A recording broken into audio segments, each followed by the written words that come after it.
So what we're looking at today is 4.5. May I have more, please? So let's go ahead and jump right in. So what we're looking at in this first section is interpreting phrases that imply inequality. So we want to rewrite the given word sentence as a math sentence. Each math sentence will use one of the following symbols: greater than, less than or equal to, greater than or equal to. Use X in place of the number. So, for example, I am thinking of a number that is greater than 13. So X is greater than 13. So for number 1, I am thinking of a number that is at least 13. So that means the lowest it could possibly go is 13 because it has to be at least 13, but it could be more than that, which means we're looking at X is greater than or equal to 13 because it says at least. At least means that it could be 13, but it also could be more than 13. For number 3, I am thinking of a number that does not exceed 13. So if it can't exceed 13, but it can be 13, that means it's going to be X is less than or equal to 13. Because it's not going to exceed it, but it's going to be its maximum value of 13. All right, for number 6, I'm thinking of a number that is fewer than 13. So I'm thinking of a number that is fewer than 13. So fewer would represent that it should be smaller. So X is less than 13. So fewer does not imply equal to. So that's why we don't have the equal to symbol there. So this is all just about understanding these key phrases. So all those key phrases, what they represent for which symbol. Each one of them represents a different symbol. So we've got the 4 symbols. You're going to have some of these symbols appear a lot of times. Others will appear very few. All right. So based off that, being able to decide what kind of inequality we're dealing with, now we're looking at actual word problems and that have inequalities and solving them. So we're looking at different context here. So context is your key word, context. So to take sweepstakes for the largest pumpkin crop at the Riverside County Fair, the average weight of Ethan's 2 pumpkins must be greater than 875 pounds. One of his pumpkins weighs 903 pounds. What is the least amount of pounds the second pumpkin could weigh in order for Ethan to win the prize? So what we're looking at here is we know how much the average has to be. That's the 875. We know that that's the lowest it could be, but it can't equal that. It's got to be more. So we're going to use the less than symbol because the 875 is less than the amount of his pumpkins because we want him to win. So he has to have a bigger amount than the 875. Now, we already know one of his pumpkins, it's 903, plus we don't know the other weight of his pumpkin. So we use a variable, P, over 2, because how we find the average, remember, we take all the numbers involved and we divide by how many there are. So in this case, he's got 2 pumpkins. So we take the 2 weights of the pumpkins and divide by 2 since there are 2 of them. And we want that total to be more than the 875. So there's our inequality. And P represents the weight of the second pumpkin. So P equals weight of second pumpkin. Now, for part B, describe in words the quantities that would work in this situation.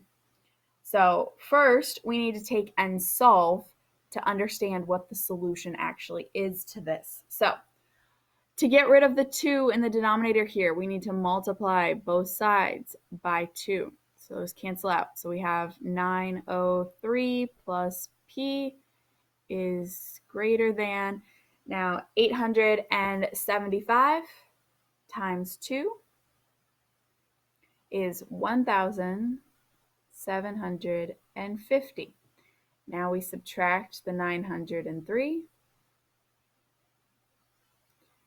and we end up with 847 is less than P.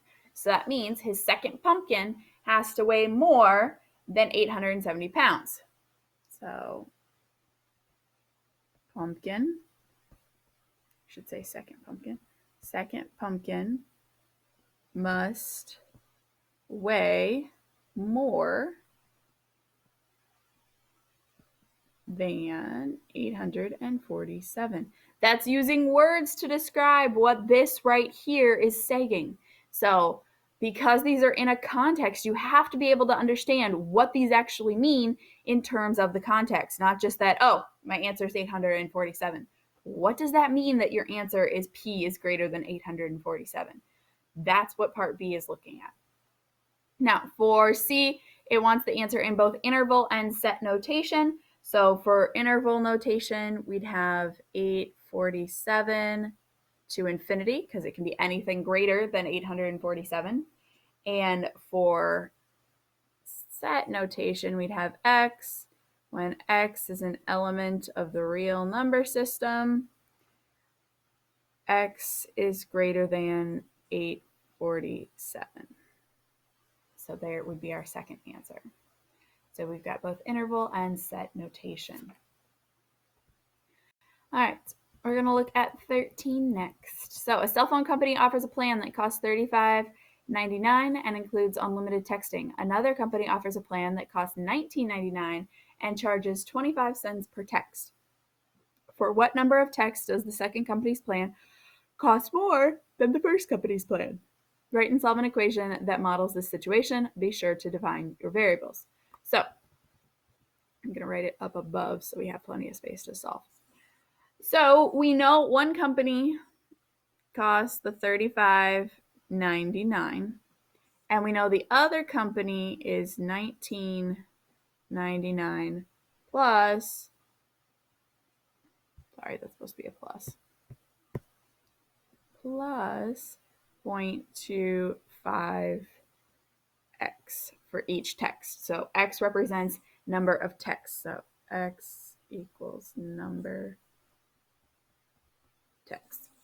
So the inequality that goes with this, we want to know for what number of texts does the second company's plan cost more than the first company's plan. So we want to know when this side is greater than the $35.99. So we use $35.99 is less than that. So now we need to take and solve. So first thing we do is subtract the $19.99. So $35.99 minus $19.99 is going to give us 16. So 16 is less than 0.25x. So now to get rid of our 0.25, we divide. So 16 divided by 0.25 is going to give us 64. So 64 is less than x. So that means x is greater than x. So what does that mean in terms of the situation? In terms of the situation, remember, x is representing text messages. So the second company,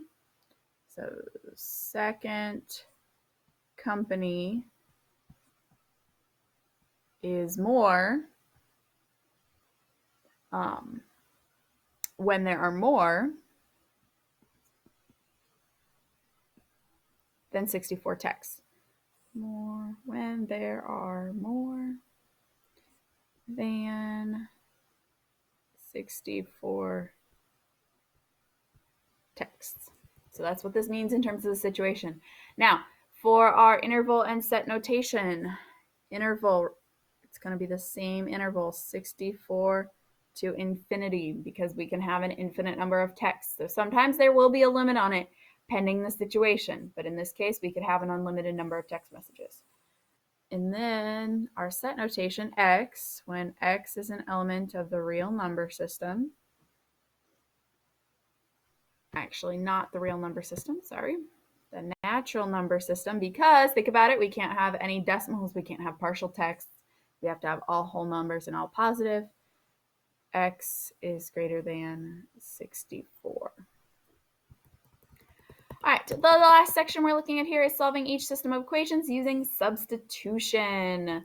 So in every single one of these, we have one of the equations with a variable all by itself. So with that variable, so in the 21, we have y by itself, so y equals x plus 5. So that means we're going to plug x plus 5 in for this y right here.